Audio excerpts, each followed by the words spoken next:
Imagine being in a dark place, stuffy, no fresh air, darkness, oppressive heat, unbearable humidity, days without seeing the sun, inadequate food.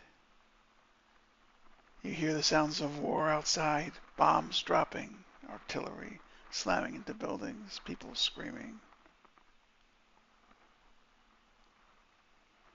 If you're a woman, you are subjected to sexual abuse many times a day. This is the life that the hostages taken from Israel have had to endure every single day for the past 310 days.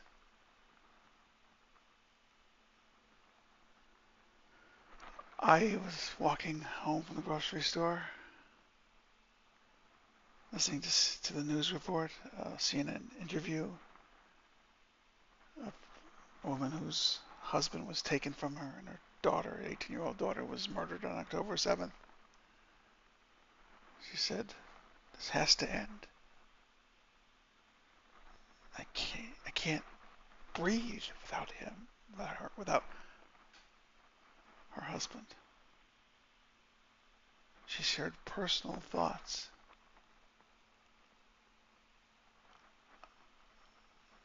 about missing the hearing his voice, of making meals with her husband, and spending time with their children, just taking walks. These are the real human values.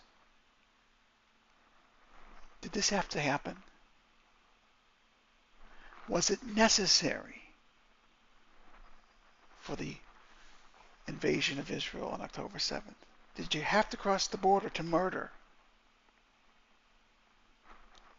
Was it necessary to rape women and record it on streaming Facebook? It was not necessary. It was an act of barbarism. And anybody that denies these facts should be suspected of anti-Semitism. There are currently hostage negotiations going on between Israel, the United States, Qatar, and Egypt. And somehow, through some sort of electronic trickery, they're letting Sinwar know in his hole in the ground in Khan Yunis what's going on. And then this murderer, who's murdered people with his own hands, dictate the course of negotiations. Biden's current gimmick is, well, we're going to stop the attack on Iran, of Iran against Israel,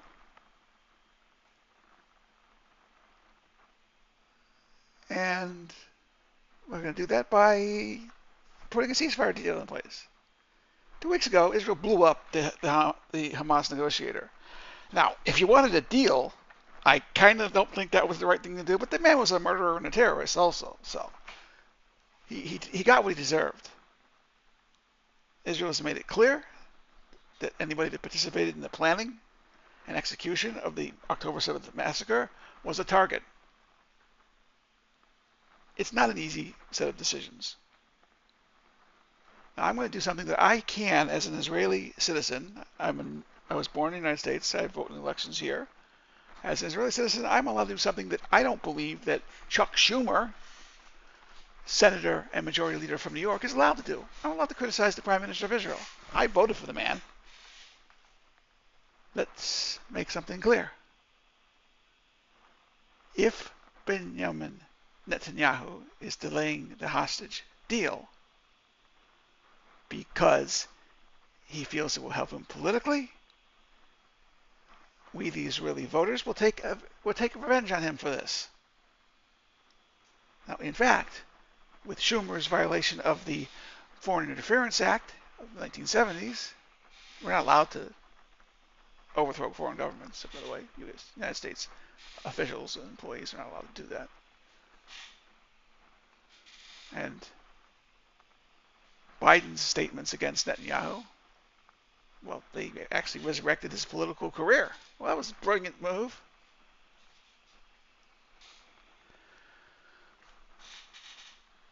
If Netanyahu has got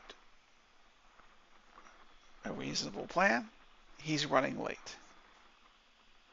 I personally believe that we cannot trust any other government to control the border with Egypt. We are finding 737 fuselage-sized tunnels from Rafah and all along the border with Egypt that run possibly 10 kilometers into Egypt. No one can tell me that the Israeli army can prevent weapons smuggling and new tunnels from being dug without holding that land.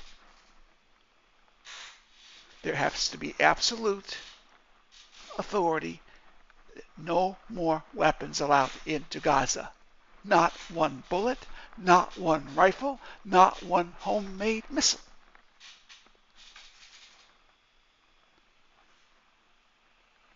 Israel's strategy is quite flawed.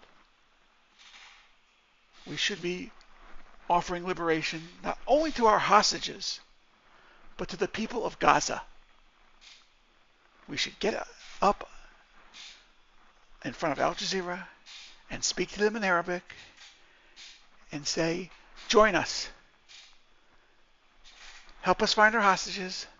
Help us find the Hamas fighters, and we will guarantee your freedom. We will free you from the religious oppression and barbarism and just general nastiness of Hamas. Their interpretation of Sharia is horrific. It has no place in this world.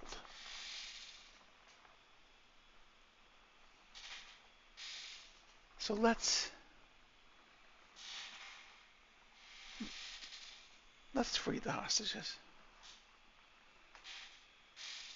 Let's not allow their suffering to continue. I was listening to this news report and I was walking home. My groceries, my exercise plan is to walk to the grocery store, not drive to the grocery store. And I literally was in tears. People walked by me. They had no idea what I was. Why is this man walking down the street crying? Because it just got to me. We should not be playing politics with this. We should be figuring out how to get them out. I think the Netanyahu strategy of applying military pressure is good. I think taking out the Hamas leaders is good. I think holding the Philadelphia corridor is good. We don't have to be honest with them. We can agree to withdraw and not withdraw. We can double cross them. Why do we, the Jews, have to play fair when they get to break all the rules? We should lie to them. We should tell them we're going to withdraw from Philadelphia. We should give in to their demands and then break the agreement once we got the first or second set of hostages out. Yeah, there's no reason we need to be honest with these people. We need to get our hostages out. If we're going to make concessions, we need to make them. If we're going to double cross them and lower the value of our word and our honor in the world, well, that's just the price you have to pay sometimes. Let's get them home. And the American politicians to stop trying to get involved in Israeli politics. Benjamin Netanyahu's poll numbers went up 15 points when Schumer spewed off at him in March or April. And Biden's attack on Netanyahu put him over the top, put him ahead of the next party in the election polls. And there will be an election. There will be an election in Israel. And there will be a reporting commission on the failures of October 7th. And people will pay the price. And then Benjamin Netanyahu, if he's really to blame, is wasting his time trying to get his poll numbers up because they're going to crater when this war does end, and this commission on the failures publishes its reports. In the aftermath of the 1973 Yom Kippur War, Israel created a commission that evaluated the failures of the war. They did not blame Prime Minister Golda Meir because she was not educated in things military. But in the end, she took responsibility, as few politicians will do today, and she resigned because it happened under her watch, and it was in listening to Henry Kissinger's threats to not send any weapons if Israel launched a preemptive attack. That was a mistake. Israel must start making its own ammunition. And it must have enough ammunition on hand to go through any war without shipments from the United States.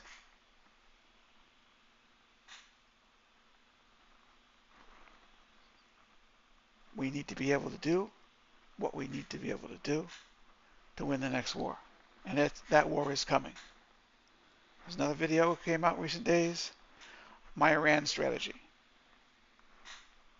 Giving them their money and helping them build nukes is not going to work. We need to stop all funds and weapons from going to Lebanon, Syria, Iraq, Yemen, and Kazakhstan. It's time to have a real strategy. It's time to win the war. But first, we gotta get our people back.